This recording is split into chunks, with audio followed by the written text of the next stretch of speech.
How much will your retirement cost? Well, that's a hot topic for many age groups, but the disconnect from generation to generation might surprise you. In fact, a recent study found that almost half of the Gen Z-ers surveyed thought they would only need about 25% of what baby boomers reported as needing for a comfortable retirement. So how do you determine the real cost of your retirement? Joining us to discuss this, Gary Mattson, Taylor Steward, part of the family at Mattson Financial Services, a firm that's been helping people retire successfully right here in West Michigan for decades. You can catch them on their popular radio show, Money Mentors. Gary, Taylor, thanks for being here this morning. Yeah, thanks for having me here. That's kind of a shocking number to think that the younger generation thinks they're going to need much less money to retire with prices of everything going up. Yep. It doesn't make a lot of sense. What's the magic number? Anybody got one? You know, it's a great question. We get that all the time. How much do I need? Is it $1 million? Is it $1.5 million? Is it 500,000? And the answer isn't how much do you need, it's how much income do you need in retirement, right? That's going to determine how much dollars in your portfolio that you're going to need to live that lifestyle. So if we want $60,000 or $80,000 a year, we need to make sure that we back into our plan, diversify that plan overall, and then start taking a look at things like Social Security and taxes and healthcare costs and housing and all these things that are going to continue to increase in price over time, but we have no control over it, right? And so it's interesting that Gen Zers actually think that we need less money in retirement, especially when you factor in Social Security and what that's going to do over time. We're going to need to save more because we can't be relying on that Social Security system as much for all of the needs that we may have in retirement. You know, Gary, I'm assuming then it isn't so much the number up front, it's really how much you're going to be spending, right? So what are the expenses in retirement? I mean, most people think I'm not going to have to spend as much money because I'm retired. Well, that's true because I'm not driving to work anymore, so my fuel cost's going to down. Or I'm going to downsize because we're going to go everywhere together, so we get rid of the cars. But you're going to be doing things, the travel and those type of things. So we like to start, as we say, with 100% of your take home now. That's what you should start with. And if you got too much, okay, as that savings account builds too much, we'll do alternative investing and find some areas for that. But we've never had anybody tell us we've got too much money. Never came up.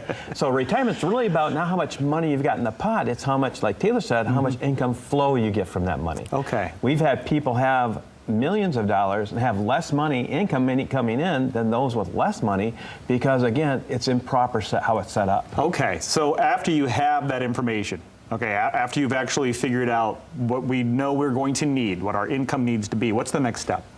So now it's bringing everything together. You know, we know how much income we need. What are we getting from Social Security? Do you have any pensions out there? What tax qualifications of money do you have? Because that's going to affect where we pull dollars from to help keep that taxable income low, but also maximize that take-home paycheck that you have. Sometimes people in retirement actually jump up a tax bracket instead of going down. And so with a little bit of planning beforehand, we can control that taxability of all of your income sources and make sure that we provide that lifestyle that you want and minimize those taxes moving forward.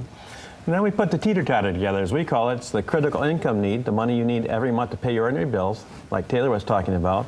And then money at risk that we're going to do some of the lifestyle things and make sure your money keeps up with inflation and keeps up with the things that you want to do. And then we diversify those buckets by tax buckets and, all, of course, investments. So we want investments that will grow. We want investments that will give us dividends. We want investments that won't be taxable. So all of this comes together, kind of see how the puzzle pieces come together, and we present that to the client and show them all those pieces separate, and they look in their plan, they're going like, I never knew it took all of this. Well, they think of, hey, we finally made it, we're at retirement, we're finished. Whole new set of opportunities. And most people, I'm assuming, have a plan, right? I mean, when people call you, I don't know what the percentage is of people who have no plan, but most people who call you, I'm assuming, have a plan. What if somebody already has a plan in place? It's kind of interesting because we've seen it where we've had the engineers come in and they bring their documents and they're going to bring out their spreadsheets and they lay it all out and we kind of review that and of course the wife drags them in just check up and I'll say, well, you kind of missed this and this a little bit. This is how it's going to tweak out and go, oh, and they see the light. Sometimes it's great they got a plan together. Other times the plan's not maybe doable with what they're thinking they're going to do. And they're carrying on too much risk in that plan. So it's not saying, oh, I'm going to go up here and have a lot of risk. Actually, you can lower the risk and actually have more opportunity by being diversified to have the income you want. So it's making sure that everything fits together. Because let's face it, we're all really highly risk tolerant, right? When the market's going up. When it goes down, that changes dramatically. Yeah, all of a sudden we're not so happy to take risk at that point. So a little more thinner skin, Yeah, I get it. But obviously, you guys, so many moving parts. You guys know all the different mechanics that go into this. What's the first step for someone watching this now going, okay, maybe I want to see if my plan holds up to snuff? Well, if they've saved at least $500,000 or more, or in retirement with that kind of dollars, whether it's your 401k, IRAs, assets you may put in cash right now because you're scared of the market, give us a call at 616-514-3831 for those 5 people. We'll do that for the next 5 people. And maybe they're sitting in cash and wondering when's the best time to get back in the market. If that's the question, Taylor, I, or some of the advisors in our office will sit down with them, complete that enhanced plan, and make sure they're on track. But we just want to work, right? We just want to work, bring in the money, and then have these great experts help us make it to that finish line. So that's a great offer, Gary and Taylor. Thank you so much. For you at home, take advantage of that special offer from Mattson Financial.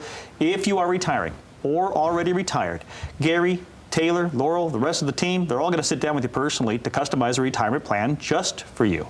It's a comprehensive, enhanced plan that includes a look at your investments, your income sources, your taxes, and so much more to help get you to and through that retirement you deserve. Reserve one of those spots now. Call 616-514-3831. That's 616-514-3831.